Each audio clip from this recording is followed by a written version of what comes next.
Hello, all you positive heads out there. It's so good to be back with all you beautiful reflections of the one source consciousness that creates and animates all things. If you're new to this podcast, of course, we are super happy to have you here, and we just ask that you bring an open mind and heart to your listening experience and to be prepared to explore vantage points that I'm convinced will help shift or solidify your current understanding of the ultimate nature of reality in a way that is extremely empowering. Speaking of exploring powerful perspectives, I would like to gift my book, The Golden Key, Modern Alchemy to Unlock Infinite Abundance to you at goldenkey.gift, where you can get the audio or ebook as my gift to you by using the code POSITIVEHEAD at checkout.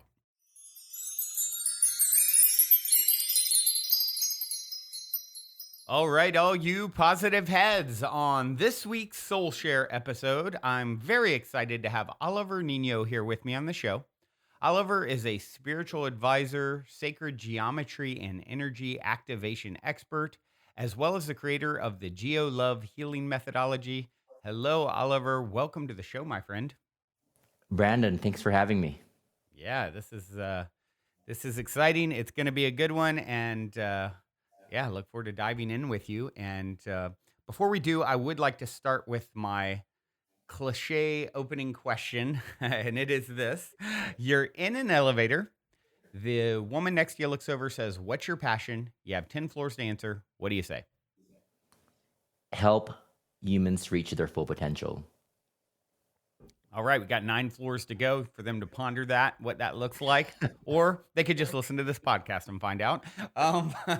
So if you would, Oliver, why don't you share whatever feels most relevant to share regarding your backstory? You know, who you are, where you came from, how you got on this path that you're on. Like I said, whatever feels relevant to share. Yeah, I mean, I actually did not think I would be here doing this because if you asked me before, like, what do you want to be when you grow up? It wouldn't be, teaching people how to heal and activating people's spiritual gifts. That's like the furthest from the truth. Right.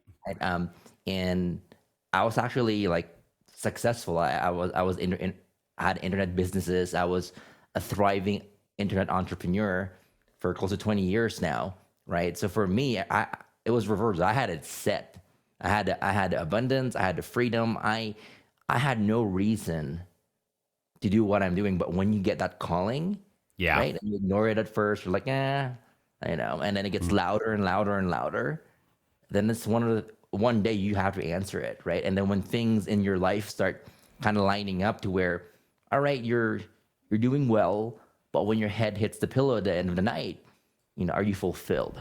Right. You have that fulfillment from, you making a difference. And, the beginning, like I was happy with like what I was doing, but when I became a father and I had little kids coming into the world, I'm like, it was more of a reality check of like, wow, these souls are coming into the world. Yeah. And you are the most important or the biggest influence in their life. Yeah. Right. And I knew this because, we work with, and reach and help like millions of people from 60 plus countries. And when people come to us, it doesn't matter when they're in their midlife or late life, it's most of the things that affect them now. A good portion of them was things that happened in childhood, who their role models were, how their parents were. And I'm like, I'm this larger than life figure for this new soul. And that was my why, to where like, you know what, even though it's scary, I'm going to step away from everything I've known and answer this calling, because I was a closet energy healer for a while. I've been doing tens and thousands of sessions that I was gifting people. But if you knew me, I was like business is on the front. And if I felt called or word of mouth, I was doing these healings. But it was kind of like something you got to know about me. Like you had to be referred. But I never really led with that. Right? Yeah. And I was living 2 different lives. And when my kid came in, my wife was pregnant, I was like, okay, I've got to make a choice. It's either I fully shine my light and be seen and stop being scared, or live in this duality for the rest of my life. So of course, I chose, like, it wasn't easy. It took me years, and I was like, it was kicking and screaming, picking a decision, but I eventually chose, you know what, I'm gonna do this, and I'm gonna burn the boats. one option, and here I am. And it's been such a wild and amazing journey. I wouldn't trade it for anything. But it's kind of interesting looking back. It's like, this wasn't something I envisioned. It wasn't on my vision board. It wasn't even in my consciousness. But when you get that calling, and it gets louder, one day you got to pick up. Yeah. Yeah. Very, very cool. And a lot of people don't pick up that call, right? And so that is, I applaud you for that. And I'm curious, with your energy healing work, your sort of entry into that, was there a particular modality or, thing that led you into energy healing initially? My experience. So back then, like, universe, God, higher power, whatever people resonate with, right? I had a dangling carrot in front of me. So for me, back then, it was growing my business. It was, reaching more people, growing my business. Because that was like, that was the thing that I was focused on. Is like, I need to be able to grow my business. I need to be able to reach more people. So at the beginning, I was at a certain level of income. And I remember working more hours, doing more things, like working on my mind, my emotions. And it was all right. It was like, the more I did, it was like little stair step, little inch of growth. Nothing big, but I'm more of like, need for speed. I want things to happen fast, and I just know it's possible because I've seen people that do it, right? Yeah. And like, if you look at Roger Bannister, I think that's his name. He broke the 4-minute mile. Before him doing that, yep, they thought it was impossible. Yeah.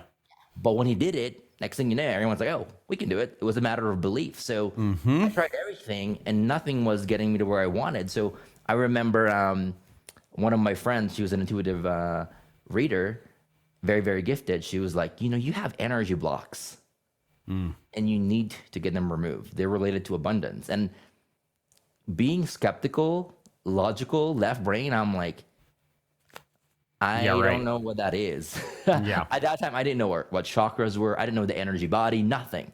This was all new to me. But one thing that I had was, I was open-minded and I was growth-oriented. I'm like, you know what? I'm going to try at least anything I can to grow. So I remember she recommended me to this healer that flew in from Australia. So I was living in California back then, and I was driving to Topanga Canyon, right? So going through Malibu, going to Topanga Canyon, and it was like this octagon shape, like guest house that I was walking in. Kind of weird because I'm not into spirituality. So I walked in there, I was like, it's kind of odd. Walking there, and this is like 05, 07, kind of the years of blend, but this is before spirituality and shamanism and all these things were cool. Yeah, right. So I walk in there, and there's this guy wearing, where he was like dressed like, I forget, it was like whitish and Malabi. You've got the all music going, which I've never heard, but that was the first time I ever heard it. And you got incense burning, right? And I'm like, what did I step into? Yeah. I was like, what is this, right? Because my training, I grew up in in the Philippines in a very, very strict Catholic upbringing. So for me, I'm like, this is some kind of witchcraft. Although I was, right. Like, I was like, so I went in there, and I sat down, and he was like, explaining to me how energy works, right? If you have blockages, it's kind of like driving with the emergency brake on. You're like, you're not going anywhere fast, right? Yeah. It's like, you've got blockages. I'll remove them, right? Okay. So I sit down there, and it was so awkward because I'm sitting down there, and my mind's like, I'm not experiencing anything. This is total bullshit. This is crap. Like, what is this, right? And I thought it was been like 30 minutes. Open my eyes, look at the clock. It's just been 3 minutes. I'm like, oh my gosh, this is the longest. And I was like so negative. Negative. Yeah. And I would close my eyes, and I would open them, and I would see him like waving some crystals, making these sounds of shh. I'm like, all right, I'm officially, this guy's officially gone in the deep end. I don't know what's going on. So time passed, and I was the kind of person that I didn't see things. I didn't have that experience like most people have. but I could feel stuff. So here and there felt stuff. And then I was like, okay, there you go, there you go. I'm feeling something. And I was like so excited, and I was like, oh no, it's just my tummy grumbling because I'm really, really hungry, and I'm about to be hangry if this guy doesn't wrap it up, right? So I was like, okay. So finally, what felt like forever, like, he stopped and he was like, you know what, you had abundance blocks, and it was related to your dad and the past, and it was passed on to you, but you had it. It was in your power center. It was in your heart. It was in different areas, and he removed it. And he's like, you know what, it's gone. Your life over the next few weeks might feel like a roller coaster, but stick with it. In 4 to 5 weeks, you'll have more abundance flowing in. I'm like, sure. I'm like, not only did I get a healing, but I got this walking fortune cookie right here. In 4 to 5 weeks, something amazing is gonna happen. I'm like, all right, sure. So I was like, didn't think anything of it. I was very, very grateful. I was like people pleaser. Like, I was like, thank you so much. It was amazing. I'm like, nope, didn't feel a thing. But I was like, yeah, I was polite, and I walked away. Didn't think anything of it. And true enough, it was 4 to 5 weeks later, and this was me doing everything normal, nothing out of the blue, just same routine. Something happened, opportunity landed, and I made more in a day than an entire year. Wow. And that was opened my mind to energy. I was like, my gosh, what is this?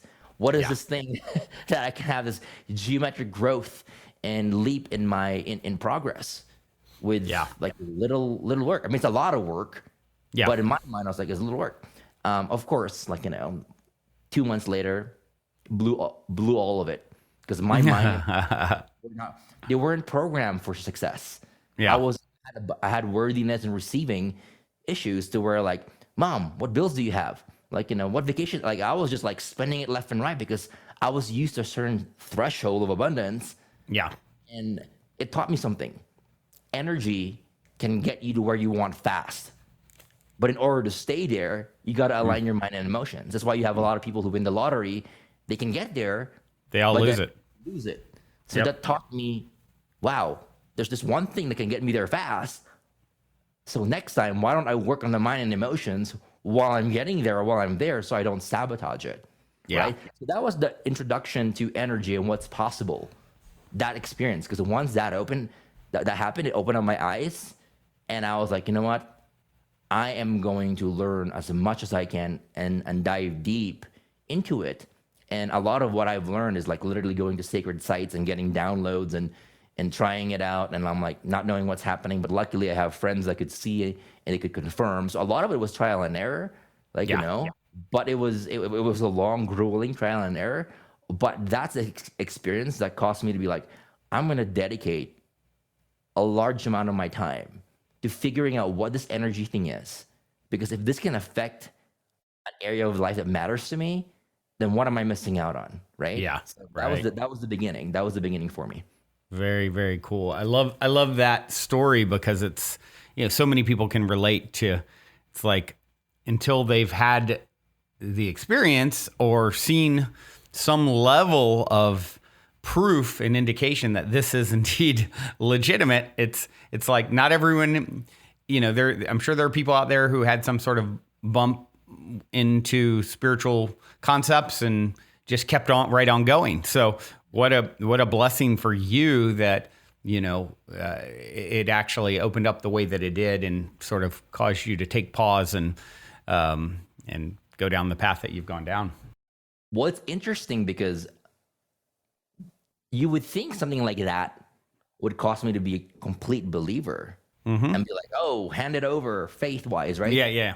But it took me hundreds of different synchronicities and miracles and to fully be all right, got it.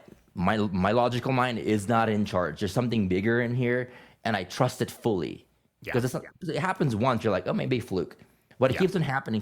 There comes a point to where your logical mind registers all of the things that are happening and goes all right, this is beyond patterns. This is beyond just a coincidence. There's something at play that I don't understand, but every single time it happens, it's for our best and highest good, and we're supported. So I'm okay with not understanding that thing that I can't understand and be okay with it. So it takes a while, at least for me, for the logical mind to kick in to be all right, I fully accept this and believe it and all that stuff. It took a while. I mean, years and years and years, and a lot of synchronicities. I wish I would have just gone all in and been like, day one, great, let's do it. But for me, like, this thing, the logical mind was just very, very dominant at the beginning. Wow. Yeah, it definitely, I guess, some people are just harder nuts to crack, right? And so you got there, which is good and beautiful, and you're helping so many people now. So let's talk about how you do that, and what is your, I guess, best place to start is the Geo Love healing methodology.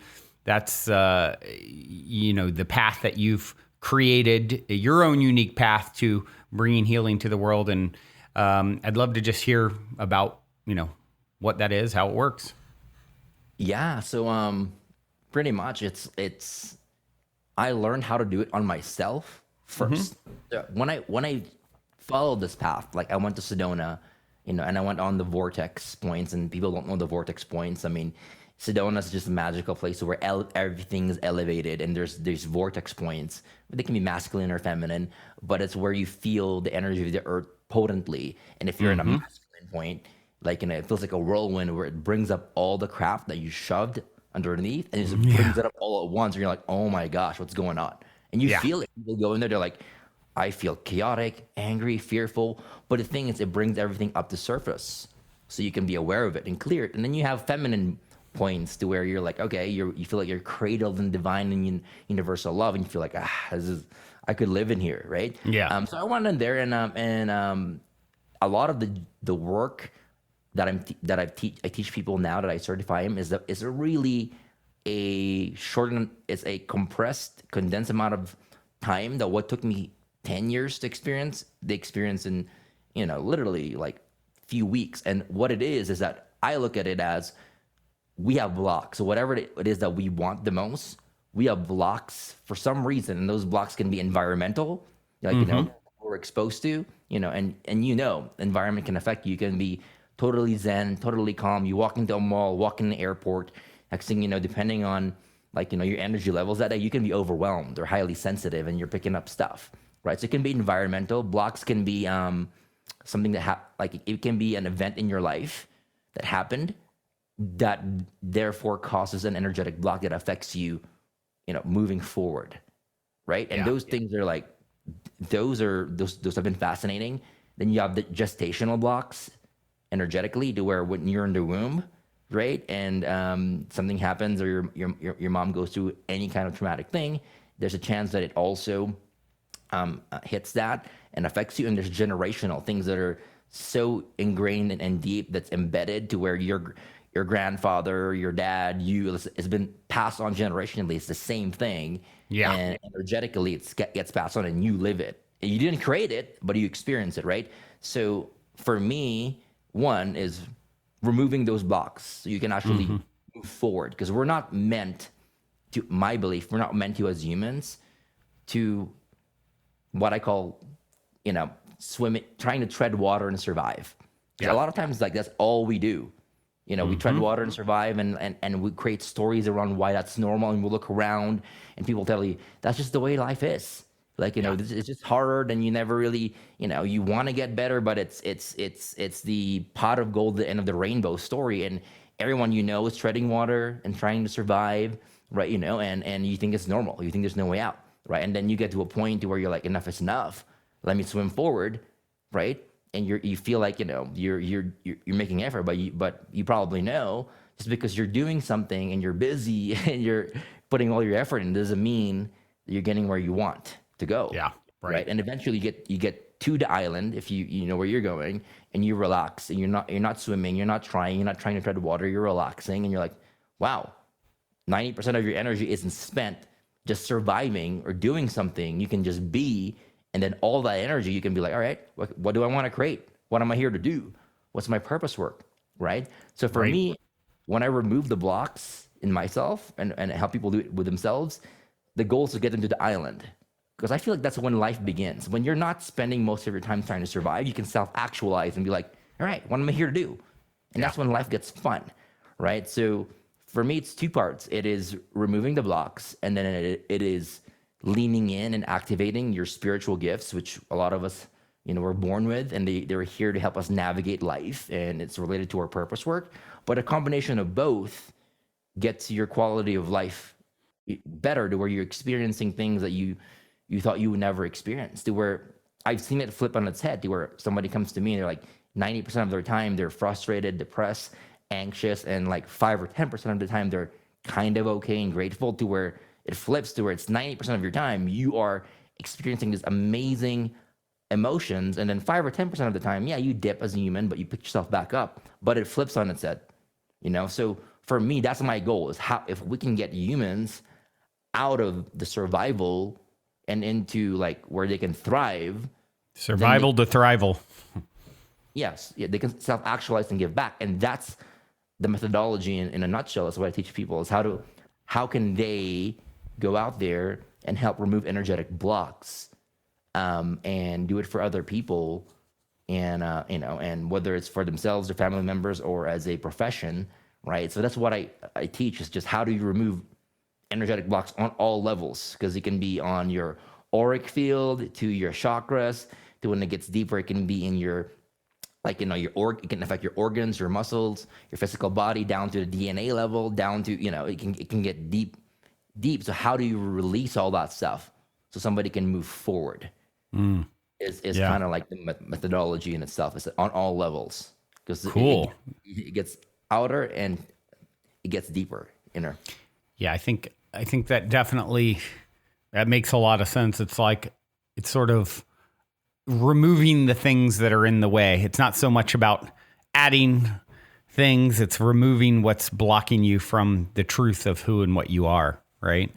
I'm curious what that sort of looks like. I mean, obviously going through your program is the way to experience it, but can you give us sort of a glimpse into, is it like a hands-on Reiki style sort of methodology? Is it, whatever you could share. Great question. Funny enough, we get a lot of Reiki practitioners that come, and they're big hearts, and they're amazing. And for me, it's one that people can do whether they're in front of you or remote, right? Cool. So it doesn't have to be someone in front of you. It's not really hands-on. It's like I work much more on the energetic body. So it's like we're checking your chakras, checking your, the energetic body and everything in between, the fluid, the energetic, what's trapped in the energetic fluid of your body, and then deeper into the DNA level, right? Because a lot of stuff gets passed on, cellular memory and DNA. So that's where a lot of the potential is as well. Whether it's untapped potential is in there, or like deeply ingrained energetic blocks that's been passed on, it's there, or if it's so deep within your self, right? Because it's been like, something happened in the past and it created an energetic vibration, and because of that vibration, it kept attracting people or problems similar, to where it seems like a self-fulfilling prophecy, to now it's so ingrained in your system. So the biggest thing is I teach people how to go for the root. And that's probably the biggest thing that sets it apart from everything else, is I don't care about the branches and the fruit, symptomatic stuff. I go for the root. And that's why when I'm in the past, like when I was doing these one-on-one sessions, tens and thousands of them, I want to meet people more than once. It's a one and done. I meet them for 30 minutes or an hour because I didn't have time. I had 3 businesses to run, and I was just doing this on the side as a way to tithing and giving back. I would meet them once, and had all these problems they would have, all these problems. But all these problems, if I look at it, your thoughts have energy. It produces energetic frequency and vibration. Your emotions do, your decisions do, or lack of, and events in your life produce that as well. So if I work on the energetic level, one block can be attached to 10 limiting beliefs, 5 disempowering emotions, 4 traumatic events. And if I go on the root, then I can affect the one thing or shift the one thing that affects everything. Then it has this cascading effect in all areas of life. So for me, that's one of the things, is I just go for the root, and it's, for some reason, it's just works so well, to where instead of giving people the tools to deal with the problem and be like, hey, here's how you deal with it, buckle up, but it's the rest of your life. how can we do it to where we address it so the problem doesn't even show up in the first place, and it creates the space for you to do so much more with your life. So that's kind of like the thought. But yeah, it's not hands-on. It's very much like, when I'm working with people, they're in front of me, I'm about 2 to 3 inches away from them, and I'm just doing what looks like moving air or doing stuff with the energetic body. And when it's remote, it's the same. It's and it depends on the person if I'm working on, again, outer stuff or deeper stuff, because you'll never know what affects them the most in that moment, right? Yeah, So, right. Are you perceiving sort of their blocks energetically? Are you? How does the information come through to you? yeah, great question. It's different for everybody. I have clients that I've taught when I'm certifying them to where they see things like literally like not, it's like a movie. They're like, and this happened, and the visual and the sounds, and they're visual and they're very detailed. I'm like, oh my gosh, like if I compared myself to them, I would think I was failure as a healer, because Yeah. I'm so visual. I can't see as well as you. I might not have gifts because, my gosh, you're good. So for me, it's more of feeling and knowing. So if I'm running my hands on like 2 inches or a foot away from the energetic body, if there's a block, my hands would feel hot, or I would feel a lot of energy from it, or it might even feel like 2 batteries that are polar, and I feel the push, right?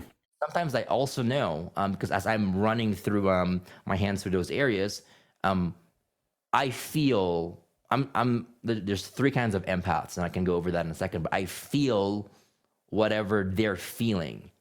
So if I go over there and it's like, you have a lot of someone has a lot of guilt in their power center or their heart, as I run my hands, the way I perceive energy and translate it in my body is I would feel what they're feeling.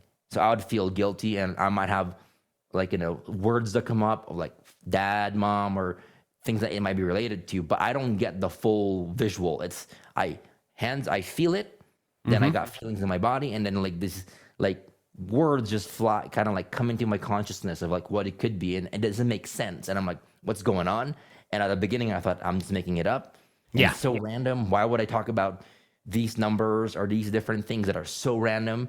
And when you bring it up, they're like, oh my gosh, it means something to them. Yeah. But it didn't mean something to me because it's not my experience, but for them, it's everything.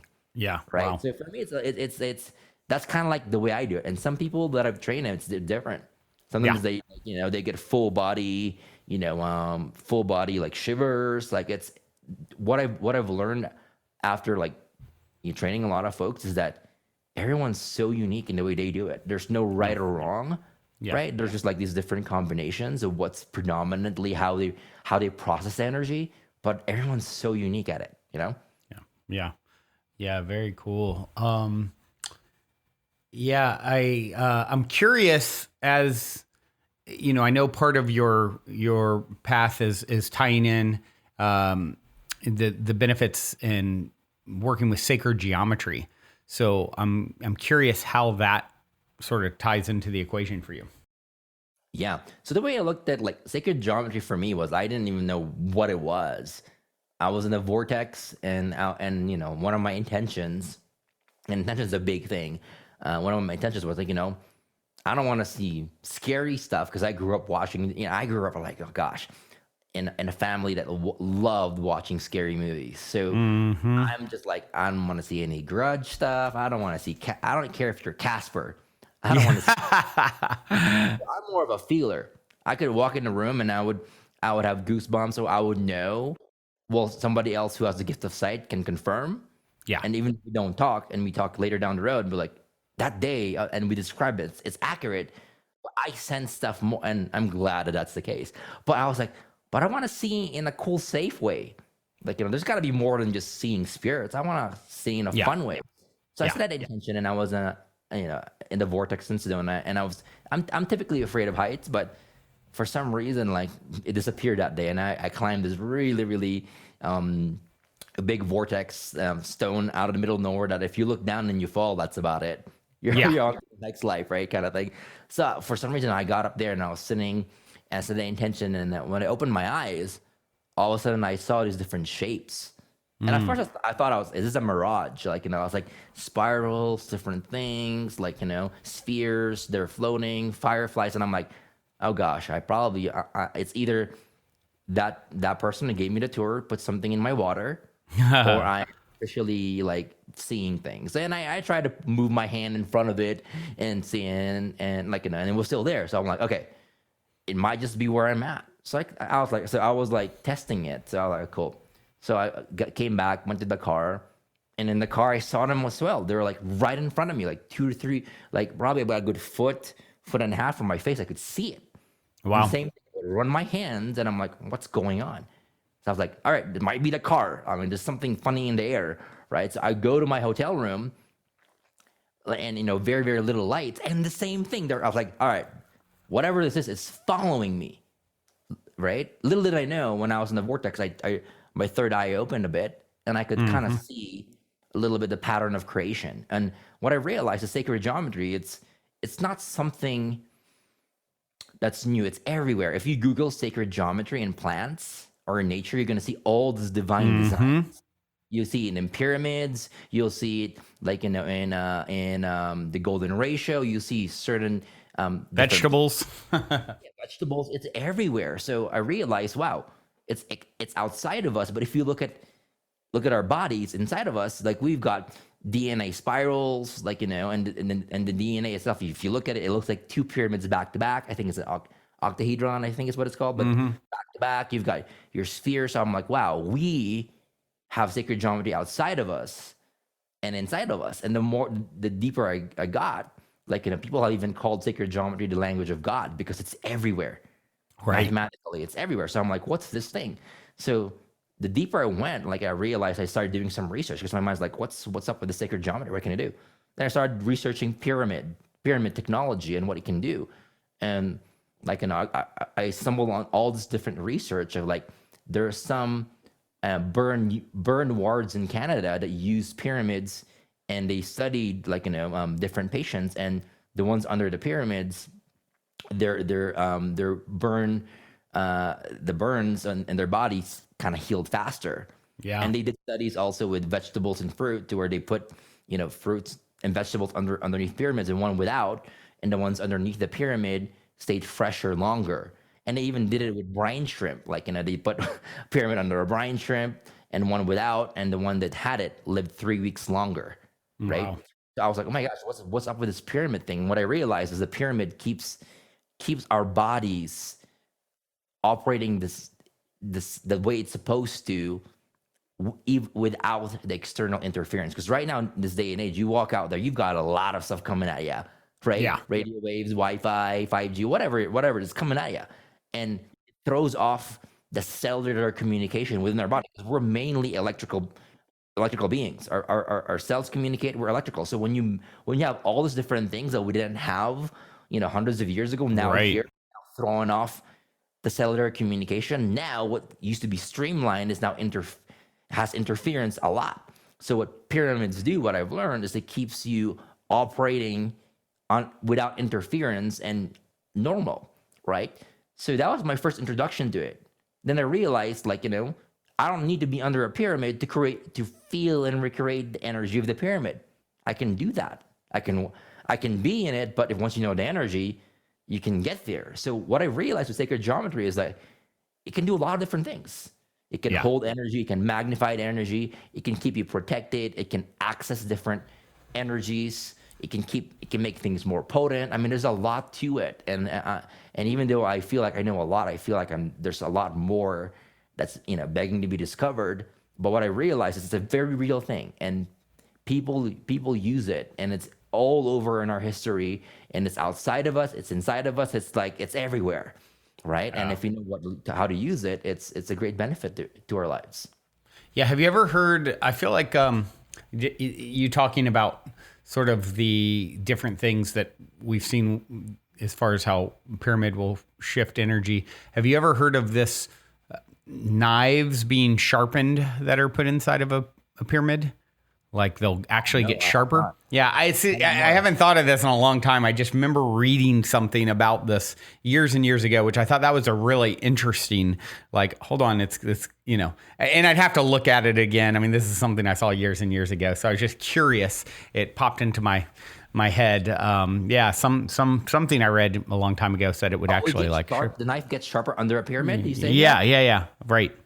Yeah, got it. Yeah, because I think it's similar to also I've seen those things where they even put apples inside the Great Pyramid and it doesn't decay as much.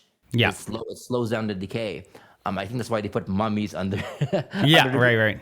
But yeah, I think I vaguely can remember like knives getting sharper. Under Hearing the pyramid. something I about would that. Not doubt it at all. Yeah. What a trip. It really is. The pyramids in general, it's like, all the different ideas and theories about what they represent. And it's such a fascinating thing. And what I've noticed with sacred geometry in general is I'm seeing it now being used more and more in marketing. And it's just, I was in Vegas, they've got. I was just in Vegas. Yeah. In Washington, they've got like the Pentagon, and they got all these different the Luxor in Vegas. And churches, they've got steeples, and I feel like it's sacred information that a lot of people they know it exists, and it can be used to amplify message, amplify energy, protection. I mean, it's like you can go on with it, but it's not just like it's like you can see a lot of applications anywhere you look. So it's pretty interesting. Yeah, I think we'll only see more of it as well. So before we continue on with today's episode, I'd like to take a quick moment to tell you about our sponsor, Athletic Greens. I recently went to a naturopathic doctor who did some testing and determined I was having issues with gut health. So when I had the opportunity to start taking Athletic Greens, I jumped at the chance. With one scoop of AG1, you're absorbing 75 high-quality vitamins and minerals, superfoods, probiotics, and adaptogens. It not only helps with your gut health, it helps your nervous and immune systems, energy levels, and more. And since it contains super high-quality ingredients in powder form, it has a very high absorption rate, whereas many pills don't. With just one scoop in a cup of water, you can arm your immune system with convenient daily nutrition for less than $3 a day. And to make it easy, Athletic Greens is going to give Positive Head listeners a free 1-year supply of immune-supporting vitamin D, which many people are quite low in, as well as 5 free travel packs with your first purchase. All you have to do is visit athleticgreens.com/positivehead. Again, head over to athleticgreens.com/positivehead to take ownership over your health today.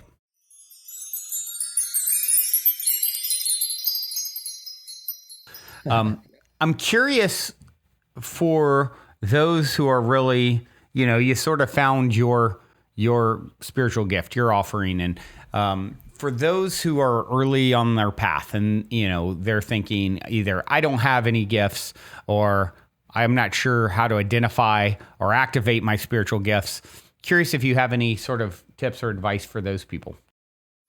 Well, the thing that I realized is like, it would make you chuckle. But when people go through my energy certification program, 30 or 40% of them don't think they have gifts.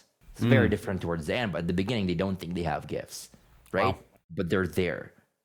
But they just don't think they have gifts because they're like, Well, what I realized, so when I meet people, is either their gifts are overactive, like, underactive, or a little bit dormant that it kicks in and it works underneath, like they're not conscious of how it works.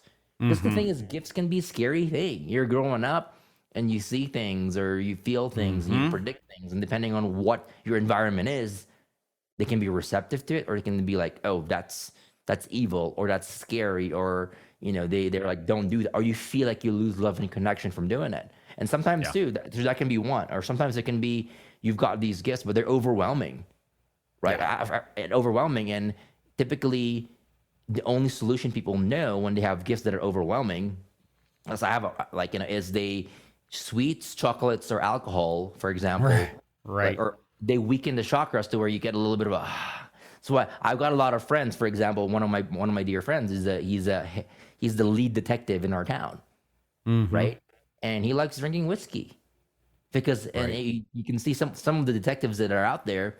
You can see like they're good at what they do, but they drink, and the reason why is because some of the ones that are super gifted, they walk into a crime scene, they can taste in their mouth, some of them, Yeah.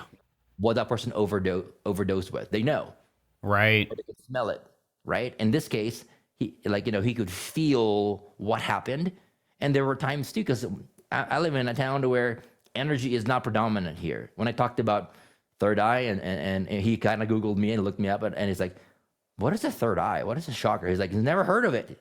Yeah. But when I Right. explained to him what it was, he's like, oh my gosh, his entire life has been there. One time Yeah. he was at this is like 10 years ago. He was there was a robbery, and then I remember he went to the house because they figured out who this robber was, right? And as they were going to the house, surrounding the house, he heard this voice of what sounded like his godfather who had passed, and it's been a very influential part of his life. He heard this voice that said, duck. He didn't know how, he didn't know why, he didn't even know where it came from, but he didn't know why he even listened to it. But when he heard that, a second later he ducked, and a rifle bullet missed his head by an inch. It like grazed his hair, but he ducked. Wow.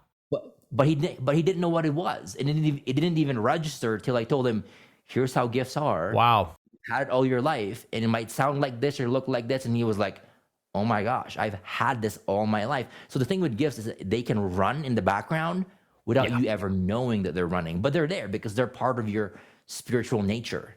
If that makes sense. Right. Wow. Was someone trying to just out of curiosity? Was someone trying to shoot at him in that moment, or was it more of a misfiring? So we were surrounded. So there's this guy, this vet, he robbed I think it's a 7-Eleven. They got him on the camera and went back to his house. And when they got the call, they knew who this person was. So they barricaded the house, right? And this guy was literally shooting with a rifle out the window at them. Wow. As they were trying to kind of like come in, Apprehend him. He ducked and it missed, and he's like, "Oh my gosh, saved his life." Wow. Listening to his gifts saved his life.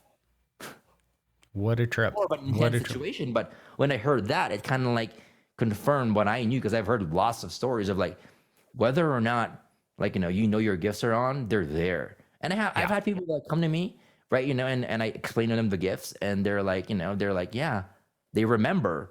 And they're like, I shut it off. I had this one gal I remember, she's like, she shut her gifts off because it was too intense. She would dream about, let's say, an earthquake, right?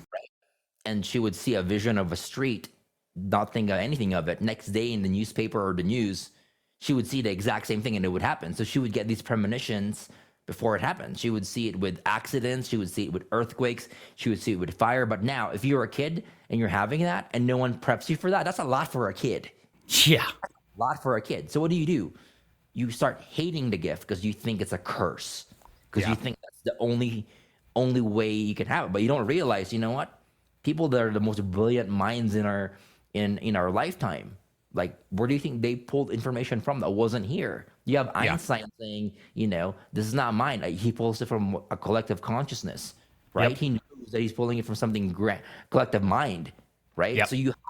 So you can use it for solutions, for bringing things that aren't here, for things more than just disasters. But if nobody taught you that, or for some reason you're in the frequency growing up and that's what you're tuned into, that's what you experience, then it's difficult.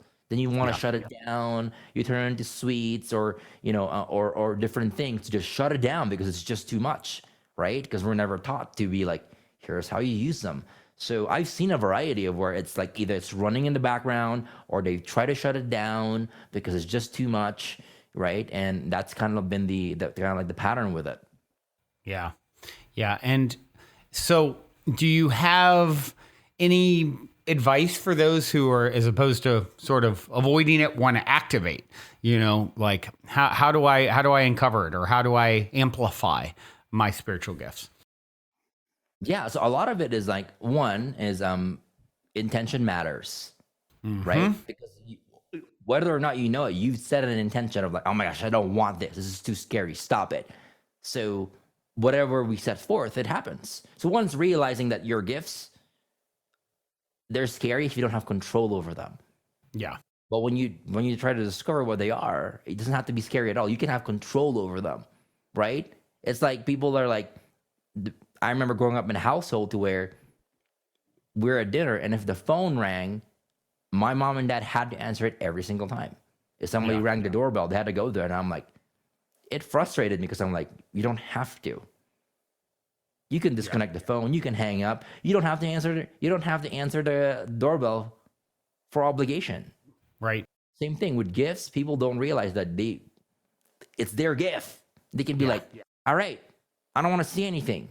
All this stuff, I'm busy right now. Send it through dream form tonight, through dreams. I don't want to experience it right now.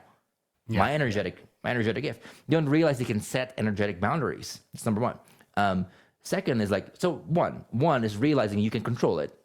And if you can master it. And if you do, you can set an intention of like, you know what?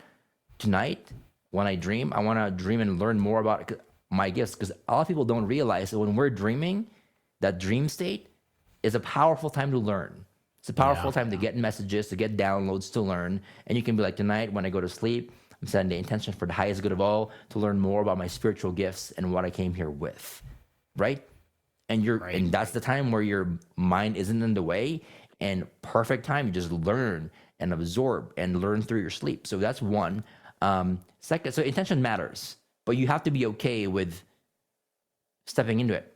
And you can be like, you know what? If somebody's like a believer of angels and God, they can be like, God, angels, please help me uncover this gift in a loving or light manner, and only good things there should come, and protect me while I'm using this. And it's okay to ask for higher help as you're diving deep into it. Or you can be universe or, you know, spirit guides, whatever it resonates with you. Fill in the blank.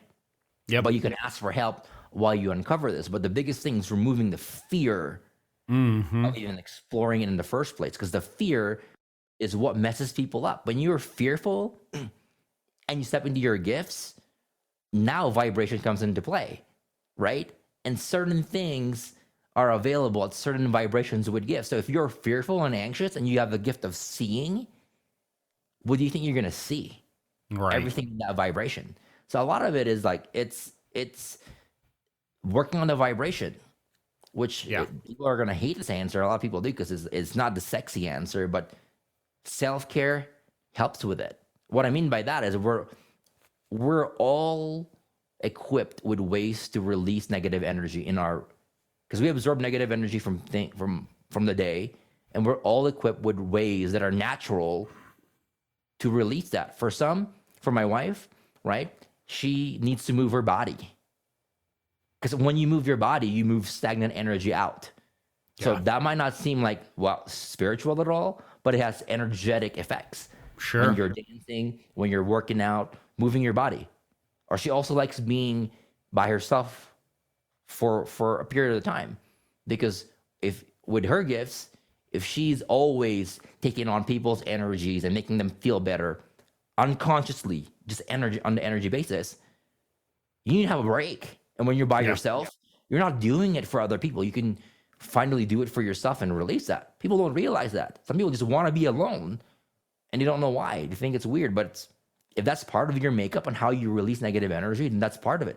I'm more of like salt bath, because the sunlight, water, feet on the ground, or fire, the elements help clear energy. That's why sometimes people who need sunlight and they're in a place where there is none, they feel gloomy.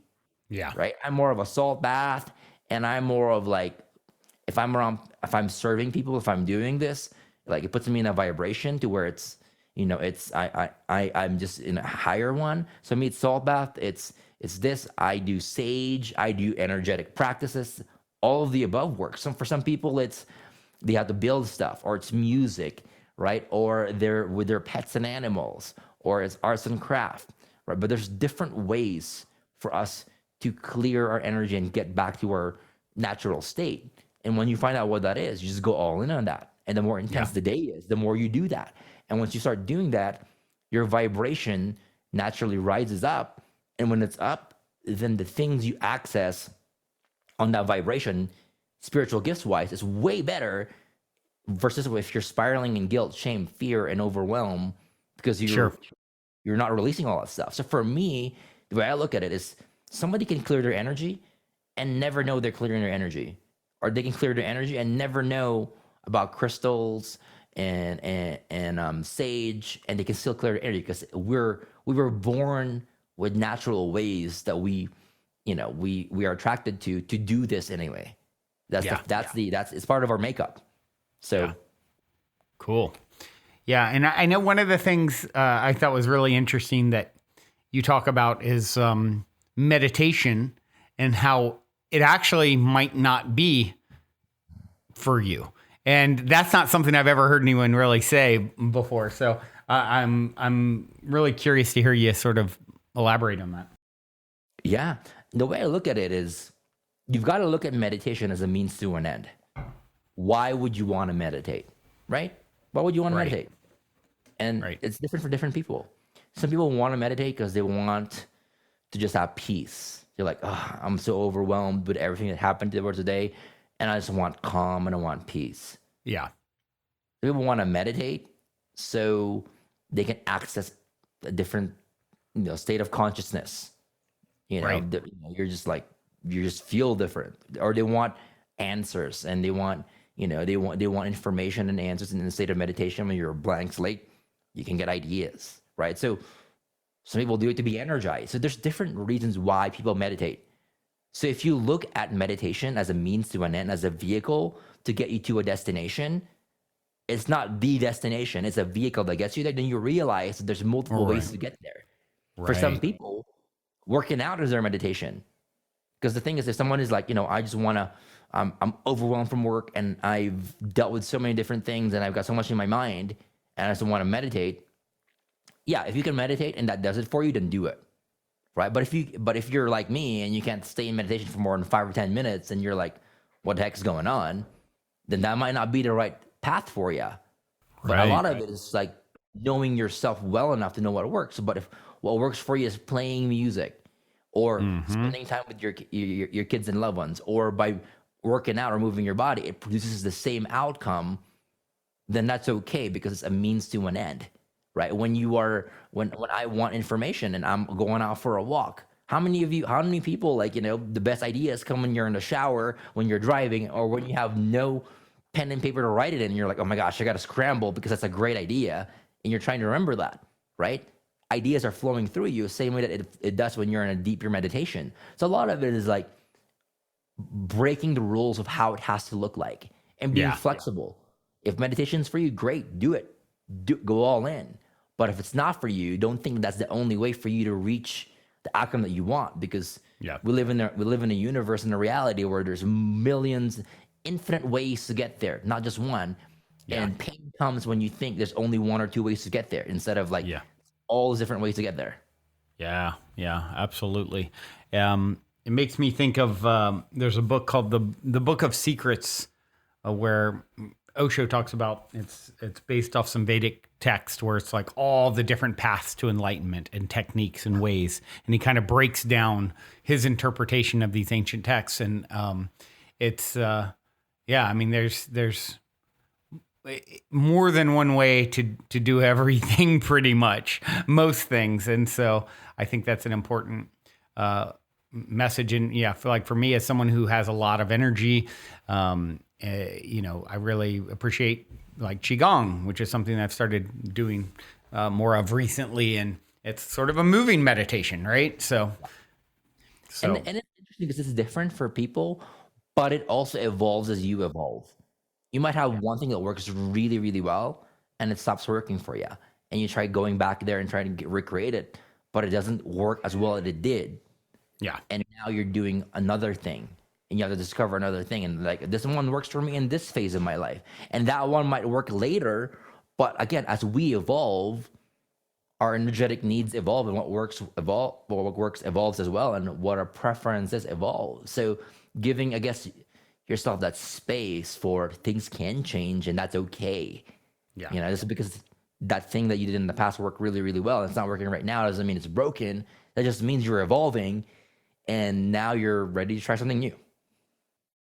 Yep, exactly. Time and place and for everything. And I've definitely seen that in my own journey. Something, it's a season for something, right?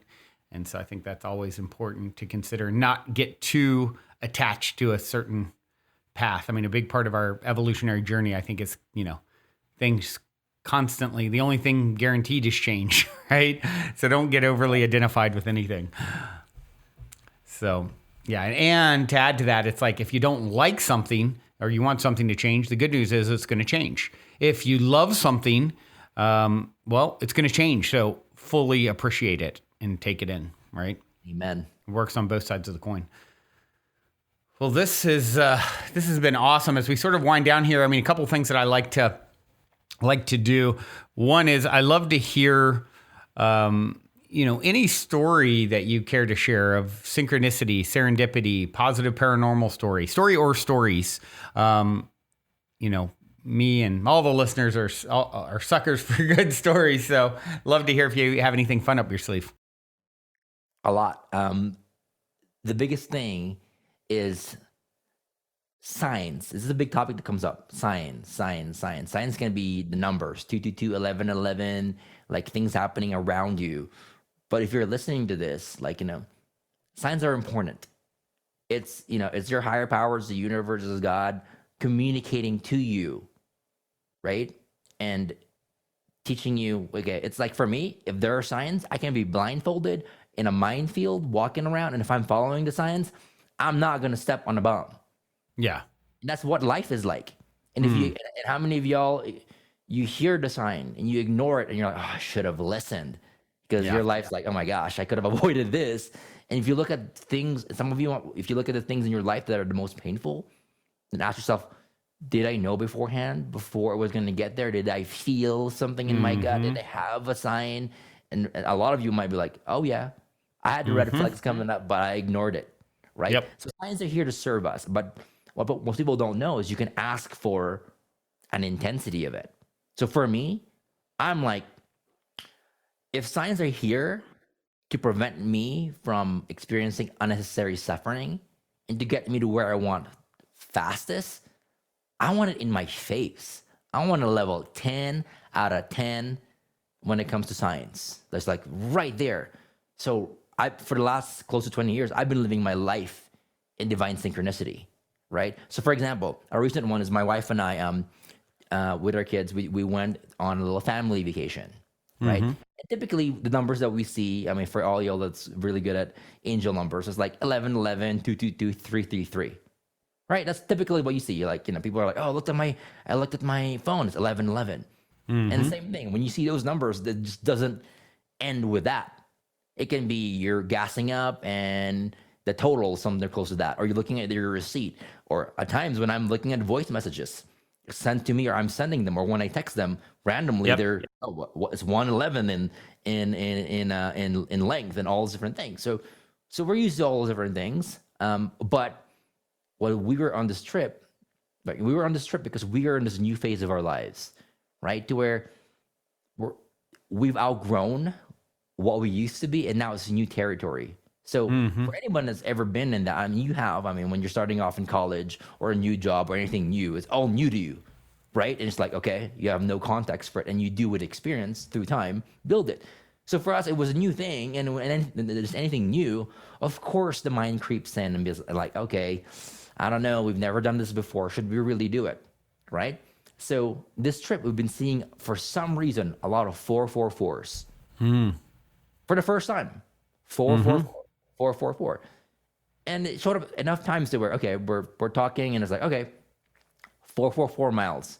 Oh, wow, it's 444. Or we're going to get there at 444. Or someone texts you and it's 444. It's like, what is up with this 444 trying to get through? Because I've never seen 444 in this manner in my consciousness everywhere. So we Googled it.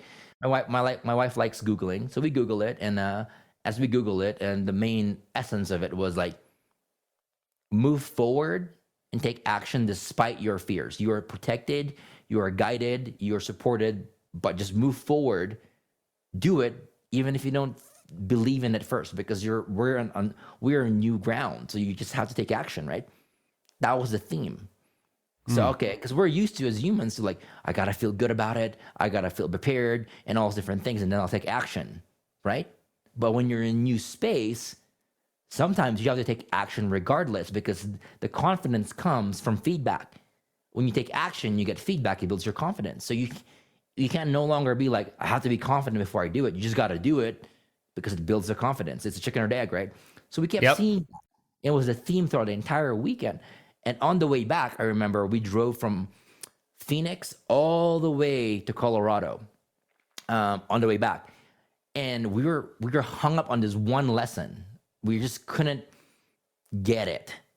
Took us a while. And for 3 hours, and I was documenting it. I had my phone up. I was taking pictures. I was documenting it because I'm like, I'm going to need this one day. Brandon, the mileage on our car was 444 miles for 3 hours. And you will see it fluctuate 444 miles, and I'll be looking at it, and it goes, oh, it is 440. Ooh, great, let me capture that. And then 2 minutes later, it's 444. And say for 3 miles, I'm like, we're in the twilight zone. Yeah. How is it possible that the mileage, I mean, yeah, you can mess with the clock. You can mess with a lot of different things. For 3 hours, and you're at 444 miles, and you don't deviate, and that's the number I've been seeing for the last 2 weeks. This is crazy. This is crazy. And then we got it. We got the lesson that was trying to come through. We were like, this is it. This is the lesson. This is the breakthrough. And the moment we got it, it declined as normal. Moving forward. Wow. So for me, that was one of the things where it's like, oh, wow, you get what you asked for. If I want it to be in my face until I get a lesson, then the science will be persistent until you get it, right? So that's one of the things that happened. And then fast forward, it had a little bit of a, it came back a week later because we were driving an hour away, and we got into our humanistic space, our logical mind, and we were talking, and doubts were creeping in, and I looked at my wife, and I'm like, babe, remember 444? We have to, before I can even explain it, because we already knew at this point what 444 was. She looks to the side, and the mailbox that we passed was 444. Right as I was talking about it. And the thing is, we drive. So randomly, 28 minutes into that, I decided to be like, oh, we should probably have faith. Because and the moment, right after I said it, she saw it, and I'm like, all right, got it. Whatever this 444 thing is, it's persistent. Got it. We're going to live by faith and take action anyway. So that's probably one of the most recent ones to where it's just like, oh my gosh, it's in your face. Yeah, like right. It's beating you over the head. It makes me think of a book called The Messengers that a friend of mine, the author is a guy named G.W. Hardin, and a friend of mine knows the author, and it's the whole book is like, you used to, and I'm not sure if you still can. You can go online and find it and actually get the PDF free on Hardin's website. But it's basically the story of someone who went into, did like a past life regression and started bringing through all the stories from as Paul the Apostle with Jesus. And it's a whole book about his experience, supposedly, right? Who knows for sure? But the book is really, really interesting. I read it many years ago, and he would wake up at 444, and it was like the angelic frequency, and he would get all these downloads at 444. And after I just read the book, I mean, I was literally telling someone about how cool the book was, and they would communicate through electric devices at 444. And right as I was telling my friend about it, the alarm went off in my house, and I'm like, or the sound, or the smoke detector or something. And we're like, what? It was like 11 at night. And then a few, maybe 3-4 hours later, we were up super late. Someone tagged me with something about angels online. And I said, oh, look, someone tagged me with something about angels, and it went off again. And so then it just... It happens, because the thing is, when this stuff happens, it affects the lights. It affects It affects electrical wiring. It affects your phone, technology. It affects a lot of different things. We used to live in a house in Sedona when we were still doing workshops like several years ago. And every time somebody had an aha moment, Yeah. a big breakthrough, and it finally clicked. Is every single time the doorbell would go off. Ding Wow. dong. I'm like, That's hilarious. touching it. So it can, because this is all energy, it can affect Yeah. external stuff outside of you. Yeah, it continued on. I mean, I even live with someone currently who has 444 tattooed on them. It's like there's more, it just kind of kept stringing along at different times. I've never heard anyone, it's always 11-11-222. You're the first one telling me about 444. So the fact that 444 has been showing up in our lives in the last month, and you're like, 444, I'm like, all right. Yeah. Got it. Yeah.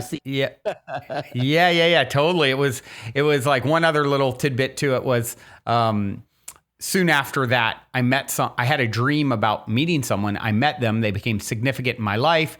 The first time they came to visit me, they lived in Texas. I lived in California. That day I picked them up from the airport. They're like, oh, I'm so tired because I had some being coming to me in my sleep constantly like trying to like pull me out of the sleep state, screaming at me essentially, or loudly saying, you're on the 444 frequency. You're on the 444 frequency. And I just had this whole 444 thing happen. She had no idea. And I'm like, wow, what a trip. It's really, really fascinating. If you really need to hear it, it shows up in every single, you can't shake it off. It's like, you can't even write it off as like a coincidence. It's just like, it shows up everywhere. Times where like, there's just no way. Yeah. It is. It's a trip. Well, Oliver, this has been so great. What is the best way for people to connect with you? Potentially, if they want to, participate in your program? I know we're going to put a link in the show notes here where they can access that, but anything that you care to kind of explain around that? Yeah. So people like, they want free stuff. They just go to my Instagram or TikTok or Facebook, and I'm there as Spiritual Activator. So you can find me there. I could put a lot of stuff out there, but some people are like, I love your free stuff and I want more. And I've got this 30-day program that I do called Authentic Energy, right? And you can check it out. And what it does, it just helps you master your own energy. How do you clear your energy? How do you protect yourself? How do you raise your vibration? What are the tools you can do? How can you start the process of just tapping into your intuitive gifts, all that stuff? And the link is going to be in, the notes below. We're going to post it there. But that's probably if you want to be like, I want to explore this and I'm kind of, interested or curious, or I'm ready for it, I've been waiting for it, then the best start would be the Authentic Energy 30-day program, because it just walks you through how to master your energy. So you get to the island and you're not struggling and you're not just, kind of like, trying to stay afloat all the time. You actually get there, which for me is like the goal. Because when you're there, new chapter, then you're like, life becomes your playground pretty much when you're there. Absolutely. And I like the name Authentic Energy because it really is about stepping into your authentic self, right? And when you step into your authentic self and your authentic expression, that's you being the unique vibration, reaching the highest vibrational potential of your soul in this physical incarnation, and therefore can have the greatest impact and enjoy the ride to the fullest, I would say. Absolutely. Because when we were born, we were given and we were equipped with everything to navigate life, to be abundant, to do our purpose work. And the things that throw it off are programming, trauma, life happens, and it throws us off our authentic energy. And when it's discombobulated like that, we're lost. Then we can't really use the things that we were equipped with just to thrive in life, right? Yeah. So getting back to your authentic energy, in my experience, is one of the fastest ways to just really get things back on track and more. Yeah, and it can really show up, I think, for a lot of people in this sort of Instagram age of comparison, and it can lead us down a path of like trying to emulate or imitate too much as opposed to being our authentic self. And when you realize like, oh, hold on, there's a thread here, a path here for me that is completely unique to me. I want to tap into that. that's going to take you a lot farther than let me try and be, a knockoff of, or imitate someone else and be the exact same as them. Absolutely. Well, this has been awesome. Oliver, thank you so much for taking the time to come and drop some wisdom, share some inspiration. I do have one final cliche closing question for you, and it is this. In 60 seconds or less, what is the meaning of life, according to Oliver Nino? Well, I'll have the cliche answer as well. I feel like the meaning of life, and I forget who says it, so if you know who it is, please remind me, is to find our gift and to find our purpose and then to be able to give it away. Yeah, I've heard that. And who said it? I don't know, but thank you for saying it again. And I love that answer. Thank you all for tuning in your beautiful brainwaves and incredible hearts. Until next time, journey well. Also, before we sign off, I wanted to remind you to download the Golden Key audio or ebook as my free gift to you at goldenkey.gift using the Golden Key code POSITIVEHEAD. And please, if you enjoy my gift, leave a positive review on Amazon so others can find the book and unlock their lives with the help of the Golden Key as well.